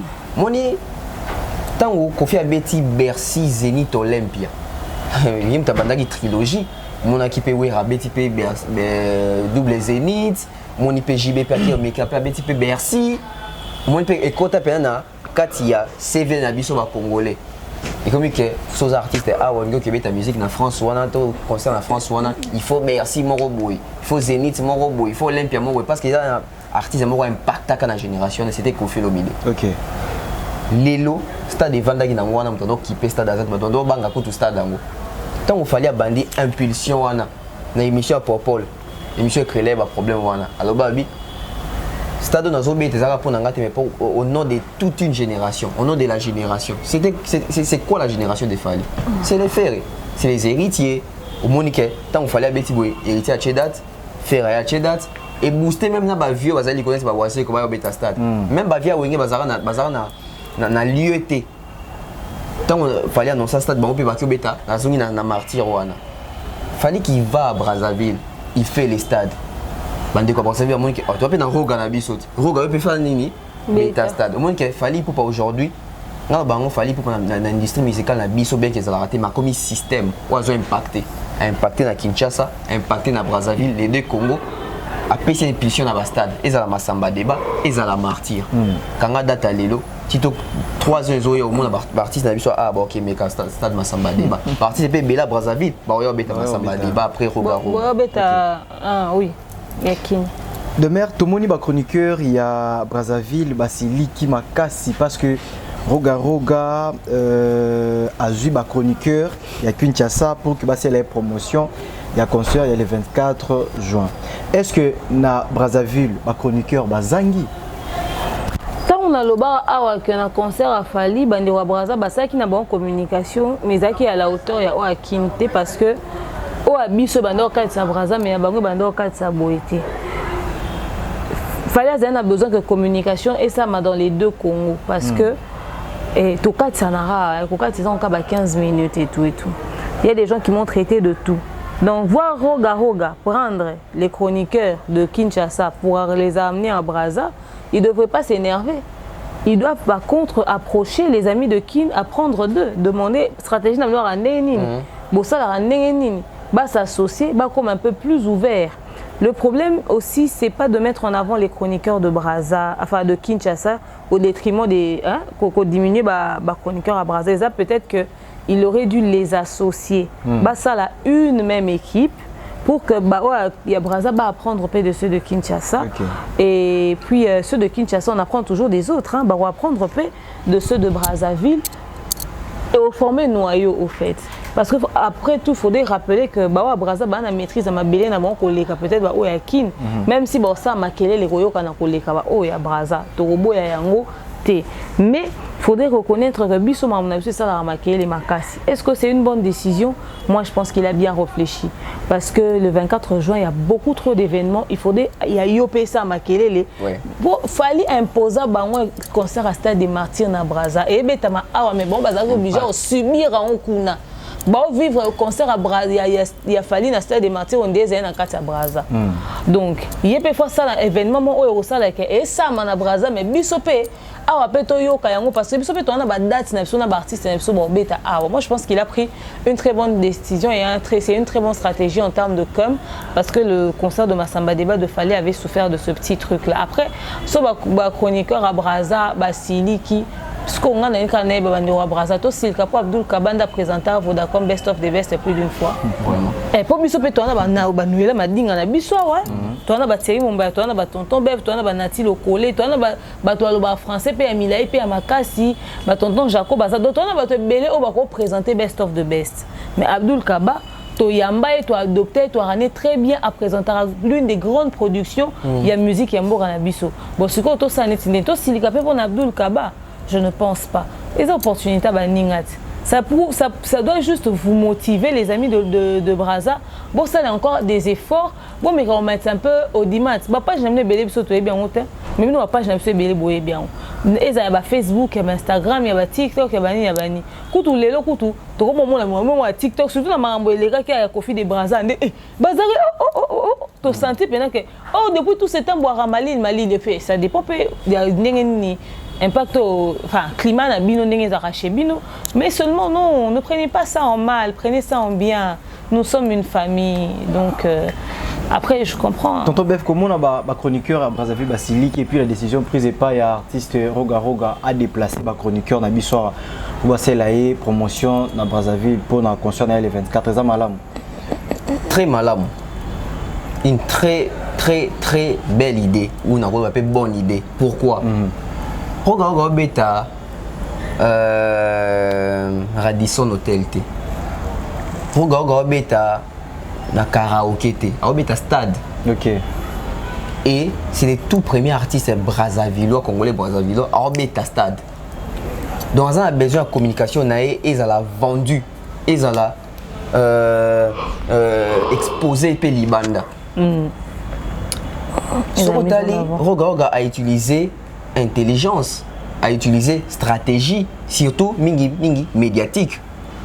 Moni Roga à vivre promotion à Stade Afali na Brazzaville par ma chroniqueur à Brazzaville à Moni retombé. Et Roga a senti en tant que bande quoi Kinshasa ba ko accompagner communication Afali na Brazzaville à sentir différence en termes de visibilité, en termes d'impact, en termes de vitesse d'information, en termes même il y a nouvelles. Et Roga a zobaté à l'industrie musicale de l'OT. Il y a c'est JB. Oui, génération Wenge. Roga oh les deux soli en Afrique to beta sur la Roga. C'est parce que Roga bimanet ya za yemo na Brazzaville. Bana o bele mais bimanet ya za yemo ko. Et sotali presse africaine au bassin la Roga promotion mingi en Afrique. Ce sont les Congolais de Kinshasa.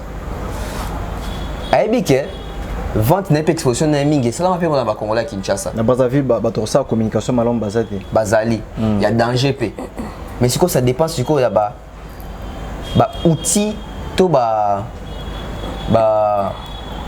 canonini boza nango o ils ont impact. Moni ngato na bandari sika na chaîne nga bona za na soki 200 abonnés mo bo. Na zaki bonte. Mais canal nango on a utilisé et non ça il y a une visibilité. Mais non ça me ça bien. Sans la visibilité oro ça émission na Yesu. Sans la visibilité hôtel à maté. Même à Abdul Kabo un peu ce exemple là na Casio TBF. Azan na Braza to ebaray. To ebeka RC Best de Best. Ne to comprendre Azan na on Congo a impacté Mbalamoko, a excellé, à se démarquer, à se distinguer des autres. Donc c'est pas pour rien Roga a joué Bandeko à Kinshasa, c'est des promotions à Stade Massamba Débat. Pourquoi? C'est parce que jour on a pesé jour à challenge. Toi on a 2 concerts dans les 2 Congo dans Stade. Donc il y a pas ça na posa épée et ça la makelele. Et surtout que ça va Brazzaville va tinda qui ndo beta sur stade wana. Et ndega baloba on ne change pas l'équipe qui gagne. Toute l'équipe a sélectionné. Est-ce que c'est l'équipe Yamabé? Je ne pense pas. Et Yemorabi ba raison ni motivé par Zouabango. Non qui m'a dit que Brazzaville va chroniquer bazo silica. Oh non, point aussi bakino bazar ba ingrat. So pis ba bon monter ba finga yo. Ah peut ça non monter poignet. Ya ben si ba nous so fele. Donc on comprend que excellence des opprimés. Nous sommes des opprimés, visibilité.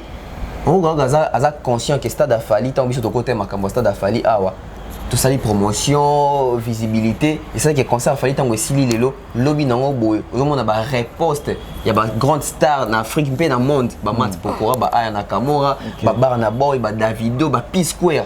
Réponse Stade Afali pour pas. C'est la puissance médiatique. Regarde après ça, on a bénéficié de la même puissance médiatique. Lorsque on a la puissance, c'est que Brazza, puissance médiatique, ils ont. Non, par rapport à Kinshasa, on ne se voile pas. Kinshasa a plus de longueur d'avance par rapport à Brazzaville. Mais pourquoi pas associer entre Bisso et Bangou? Mais il y a moi ça. Pour les découper, on va appeler Brazza, on va accompagner. Mais les découper à Kinshasa, on va chaper moins connu. Et ça bien.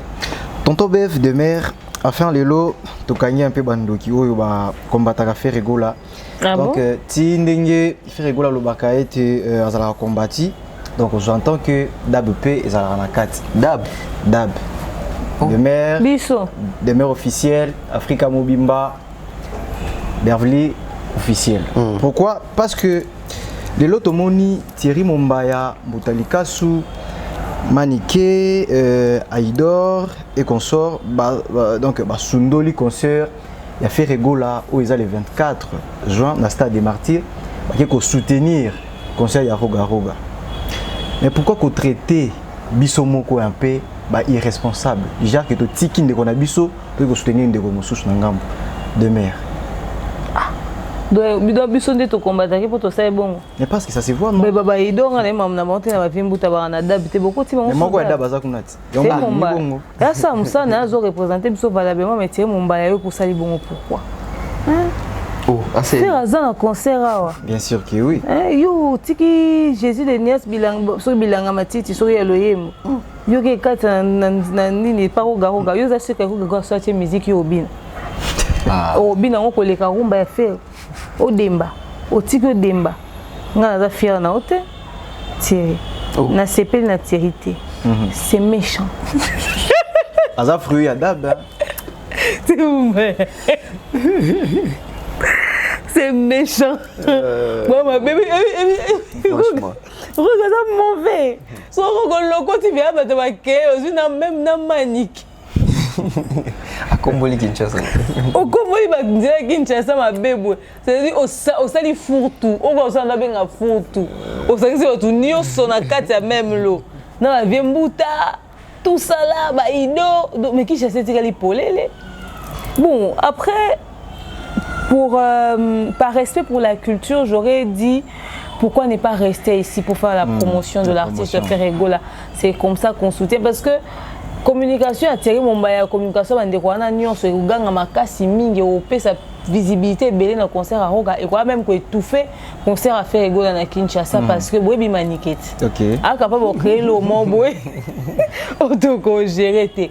Mais maintenant même quand l'idée de condamner mes frères pour n'obéir à l'isolo à patriotisme, Batiki y a biso pour soutenir pays voisins, surtout après les discours que Rogue avait tenus sur sa vidéo là, qui paraissait vraiment avec des propos quand même assez ambigus. S'il faut tenir compte de la réaction de Roga par rapport même au concert de Fali et tout, moi j'aurais demandé à mes frères de ne pas partir, de rester au moins. Attends, soutenir mon frère était à la bled. Mais si bon, na minute au bout, n'a posé aucune question mon des abos bureau on a besoin d'abia nini. OK. Tu fous un mot très cher. Toi on a un partenaire financier Toi, on a manager na biso, na batamita malamu, Banadine Mayo, Patrick Mukunati, maman malienne. Toi, on a Irène Biuma, Bernard Chamala. Toi, on a biso bangwana. OK. Bam souper les grands sachets, mais mon père qui dit baboué.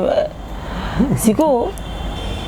Fait babengi Thierry pour botengi dab baby si aya cop moins zawa à sa promotion bon foute mbongo aboya okende pour soutenir Ferré oh foutete donc à l'andimbongo oh musalo to ça on za bénévolat donc yo beta oh ils ont fait l'inter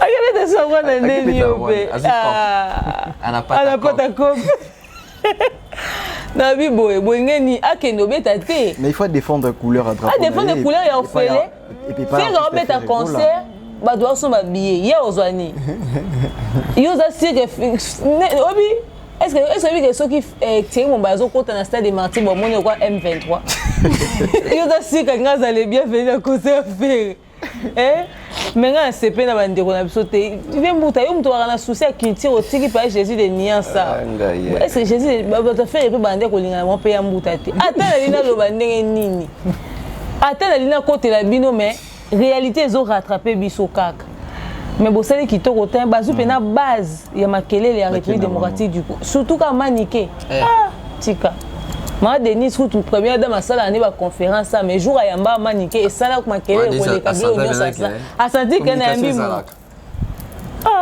maman presse va bien bon après moi je pense que les amis vont faire leur travail so ba bengi bango pour des raisons professionnelles bon kendesi ka ba bengi bango parce que de toute façon so ba tika la affaire alinga benga bango te Danga benga bango te. Ata bengi bango te. Eza mosala ba chroniqueur, ba journaliste ko sala même publicité pour na.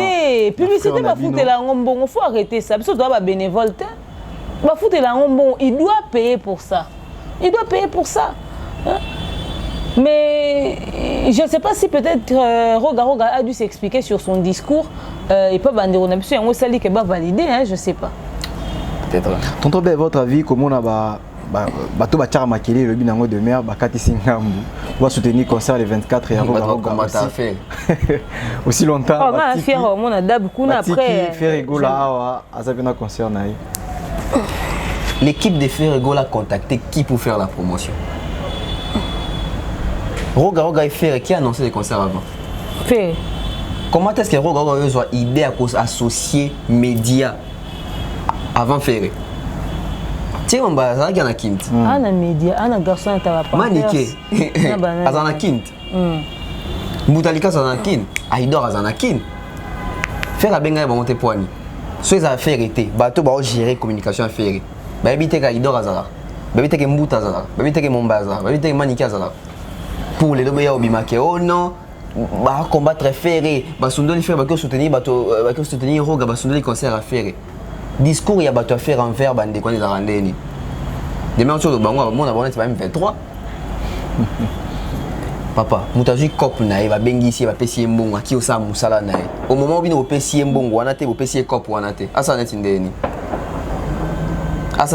est-ce qu'à partir qu'on a pas reçu la message fort pour na faire ego ba coquille ba chroniqueur ba katisi kuna pour que ba soutenir déjà sur tali ba émission ba tona nyoso wana ba beta apé toujours les solo qui concert à faire les 24 c'est une manière de faire aussi la promotion ozomona promotion ezaka te que il faut baya o ebisa yo que en tout cas bandeko bisonde tozana ba biya ngo bondo simba bando somba non demain autour de bango la promotion la publicité et un bon okay. Il faut débourser de l'argent so pesi mbongo te ne t'attends pas une promotion ozomona ne t'attends pas une promotion le ton do kanga bandoki so wapiana non bandi quand bazala abo so sabona makamna bino te bosala conférence de presse bo benga bango te bosala makamna bino bo benga bango te bozo beta stade na bino bo bengi mutu te ndeko beta concert na ngambo bengi si bango bakende te ma problème depuis quand il y a un problème et je sais que tu as bengi sara ba ken piane na concert na stade azela hésité malgré bande ko tomber na analyse mais tant que makambo ya promotion ya publicité pour stade et marché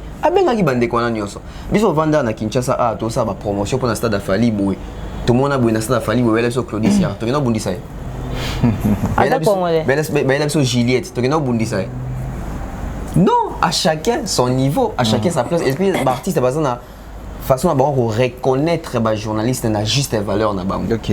Ferré ndinga zawana au monde encore linga au travers kana ba bato ba sala musa na médiocrité. Ozoka bato mo boye makele les bébés au salaté koloba ba yebité ba yebi vision Ferré bazo comprendre rien en organisation. Dans la émission, il y a bato tout ça la promotion stade affaire. Yeb sanga to ni dit concret. Exacté. Après les années, il y a volontaire, bateau, il y a volontaire, il y a mon frère, il y a mon camarade, qui était dans les autres. Tu vois, qui est promotion, il y a un retard, il comme il y a au Kaba, carnaval, les autres, il y a un tout dans ma colo, tout ça, perplexe. Les gens doivent apprendre que ceux qui blessent créateurs, na muso ko nena na bosse na komona oye pa kimi na poto ozoma bilo aboué non to confirmer mais ça va soupçon tozo yoka ozomona donc ce qui est sûr bonne chance na roga à obeta le 24 mutu a utilisé stratégie de communication énergie ba journaliste pour ça nini ba communiquer agir ba communicateur pour ba communiquer ba doit banga pour anine alors que concert ya roga ils sont à Brazzaville concert fait les api ils sont à Kinshasa. OK. Voilà, nous sommes arrivés à la fin de cette émission Table Ronde. Qu'est-ce que nous pouvons retenir dans quelques minutes et puis vous passez directement le message, quelques salutations. Nous retenons que nous aimons la culture, et à la cinéma, et à la théâtre, et à la musique, tous soutenir les artistes nabiso. Bonne chance na batutu ba obeta. Guest Marie était dans mon panzi à Goma le 24, on a le 25 juin. C'est des dates déjà calées. Les billets déjà en vente. Bosomba, Bossaba réservation. C'est un concert pour la paix à l'est du pays. Et toujours rappeler que Ferrego les a le 24 juin et concert Wana Loba Kimbon en Pesa Fardesi. Et ndeko roga azuma on a vu sur adab tout ça un choix tête autant ndeni roleka peut la honnêteté intellectuelle yende on a sur adab et c'est bon ba o beta soit on a plateau biso monde to yambe to sangele deux personnes tout na ni nelika kikuna maintenant où était le reste merci na ndeko Nadine Mayo merci na Bernard Chamala merci na Irene Biuma merci na monsieur Patrick Mokunati non ela madinga madilove la boss lady Bellevue Candila Patrona merci na maman Maliane de papa Caviar. Merci énormément Naye, Divini Kali, Jonathan Kalonji, Maman Charlie de la fondation IESD. Tonton Bef, quelques minutes, qu'est-ce que nous pouvons retenir et puis, il faut retenir sincérité entre nous. Il faut retenir bonne foi entre biso. Il faut retenir qu'on s'est pardonné, qu'on s'est supporté et qu'on reconnaître ma faute na biso. Et ouais, ils ont mis côté à bande qu'on a vu sur le théâtre, on est à côté à la musique, en tout cas culture éthique à la culture, biso deux ans pour toi accompagner culture, bande qu'on a sur la monsala basa lango en bonne et difforme bah mon qui te accompagner bango en toute vérité parce que biso deux ans ça presté au ya au flatara batu, ya au kosaka ba courbette té, au sali plein, au salimpiaka. Donc merci Nayo. Merci na batutu balandi biso, merci na ba sponsor na biso nyoso, demain à bois qui bango presque bango tout awa. Donc de ma part dans Dobaga, merci na manager, merci na Malex, merci na Glody Mesa, merci na Credo, merci na Yo Merveille. Merci na Georges. Merci na Georges Pazaki na biso toute la journée. Donc voilà. Bote na Thierry Mombaya. Bote na Moutoua combattre faire. Merci beaucoup également. Na Baïnion va prêter attention à Bango pour que Balanda Bisso. Merci beaucoup. Na demeure officielle, abonné sur la demeure officielle, abonné sur Africa Mobimba, abonné sur ya Bev officiel. Beau aimer, beau commenter, beau partager. Que ça la Bisso vraiment plaisir. Merci également. Na Malex moi dit qui est derrière cette caméra. Merci na Glody Mesa, merci na Credo, merci na Baïnion sur Balandi Bisso. Merci beaucoup pour l'assistance sociale. Na AKM Mobutu, le manager le plus charismatique. Merci beaucoup. Et par représentant adjoint de l'UDPS, tu sais qui est dit depuis les États-Unis, Jean-Aimé Bondo. Lindala Tchango, merci beaucoup. Également, na Gédéon Puisse, Papa Liputa, Joe Munganga de Pafre du Sud. Quant à moi, je vous dis au revoir et on se retrouve au prochain numéro.